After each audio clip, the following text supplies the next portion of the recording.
So let's start with visual identity. When you guys decide to work with a marketing agency or with your marketeer, before you come to content, you need to agree on your brand book. It's called brand book. You can see it on the screen, how it looks. There are many variations, but what's the most important in this brand book is to unify all your branding throughout all your channels, which is the website, it's your packaging, or it's your social media platforms. You have to know, let's say, if you're doing the videos, what will be the style of subtitles. If you're doing videos on Instagram and you place them as reels, you always need to remember that on the top and down, you need to leave the empty space, because Instagram places there the caption, Instagram places on top the company name, your Instagram username, etc., etc. So all this needs to be in your brand book, where the logo will be positioned. If you will position it very high on the left up corner, people will not see that it's your logo. Again, if you will position the subtitles down, people will not be able to read it. So all this comes in the brand book. You need to have there the colors, company colors, and these would be the colors that your marketing agency or you will be using throughout all the communication on all the digital platforms, on all offline platforms with your customers, so they can recognize your brand. What is usually there as well? We have the colors, we have our fonts, we have the family of fonts. It can be the bold font, it can be the italic font, but they have to be consistent, your logo, and examples of the design elements that you will be using in your social media or on your website. So when the person, your potential customer, comes to your social media or visits your website, he understands it's the same company, which is super, super important. I took one platform to give you an example, and this is Instagram. It's the most used platform all over the world. So let's speak about Instagram. We discussed that when your potential client comes to visit your social media platform or your website, he has 3 seconds to understand if he wants to browse further. So what does he see during these 3 seconds? Now look at the screen. If we're speaking about Instagram, this is what he sees on Instagram: your profile picture, your bio, and the highlights. This is where we need to make it all uniformal and give impression in 3 seconds that you are a professional company and you are exactly the company that he is looking for. So we need to work on our profile picture, we need to work on our name of the account, on our bio, and later on, of course, on our grid. This is what we will be discussing. So profile picture, you can put there what you want. You can put the company logo, you can put your picture. You need to understand that it has to be professional. So if it's a picture, it shouldn't be blurry. I'm sorry to give you these small details, but it's very important.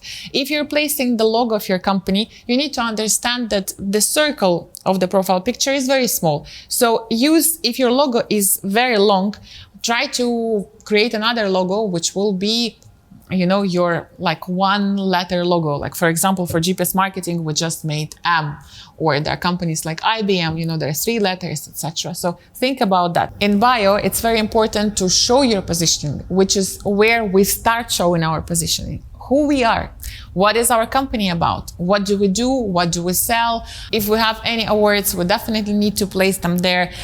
In bio, you can use hashtags, which is super cool. Hashtags serve like the keywords on Google.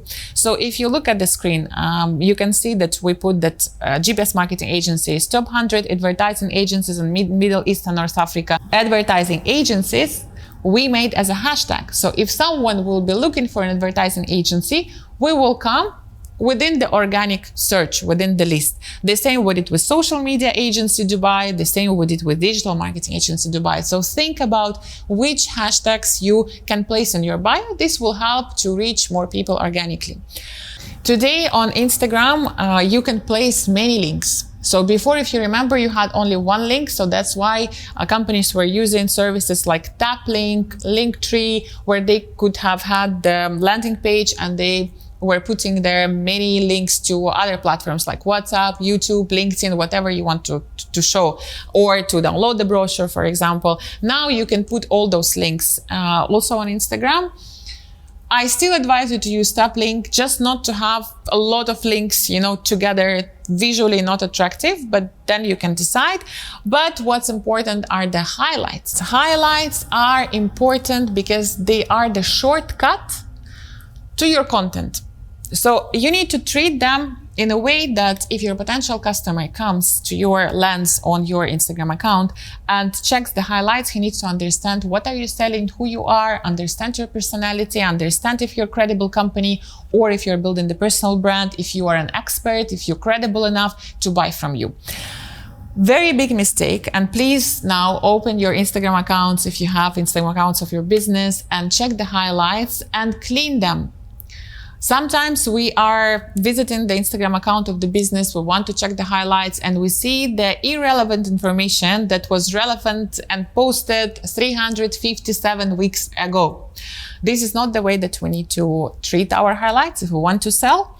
So another example on the restaurant, let's say you want to go for a brunch and you are checking different restaurants on Instagram. Where would be the most suitable brunch? How much does it cost? If they have the brunch this Saturday or not, you are visiting Instagram accounts and you go to the highlight, which is named brunch, and you see the videos from 357 weeks ago. So before you will scroll to today's videos, you will just bounce because you are lazy, you don't have time. You will go to a restaurant where you know exactly how much does it cost, is it fun, where is it located, and so on and so forth. So what do we place in highlights?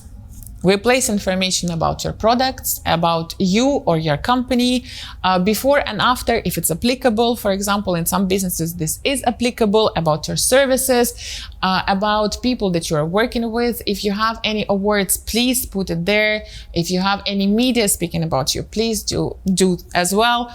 And of course, our clients' testimonials, our reviews, they work so well. So this is what we need our highlights for. Stories, that we're posting just the daily content. And of course, we can save them in the highlights. About stories, we will be speaking later. After highlights, what our client sees on Instagram, he sees our grid, our posts. Before going into post by post and understanding the value that you provide, he just looks at the visual appeal of those posts and of your grid. This is where our brand book is super important, and this is where we use it actually. So we now know that we have our color palette for our brand. We know how our subtitles and the text on our photos and posts will look like. We know everything, so we implement it, and then in this way our grid looks very uniform, very beautiful, visually appealing, and of course professional. Just look on the screen. I will show you a couple of examples just for you to put the visual picture in front of your eyes. So now we see the two stores that are selling clothes. You see how much they're different. And definitely if you land on the store which is marked yes, you would like to explore further. And it will be very questionable if you would land on the store number 2, which were marked as no. Here you can see also some examples of the real estate agents. On the left, you see that it's very uniform. The color palette is the same. The text is the same everywhere. So it looks super nice and attractive. And you see absolutely the opposite on the example on your right. This is the same. On the left, you see that the girls, they're not using much of the graphic design. They're just using the same font, the same color of the background. It looks very nice. And on the right, the example is not that appealing. And as well, you can see here on the example of our agency, we use a lot of graphics, which is we can do because we have at least 15 to 20 graphic designers. But if you're a smaller company, you don't need to use that much graphics. And plus, Instagram algorithm, this is just the tip, they don't like graphics that much. Okay, so I hope you understand that you need to have a brand book before you're starting doing any content. This is not done in a very complicated way. You just need to agree with yourself or with your partner what should be the brand book, what should be the colors that you like, that you can keep them consistently throughout all your channels. And you need to clean your social media platforms from the previous posts, the one that you want to use within your new brand guidelines. So everywhere your communication with your customer will look uniform.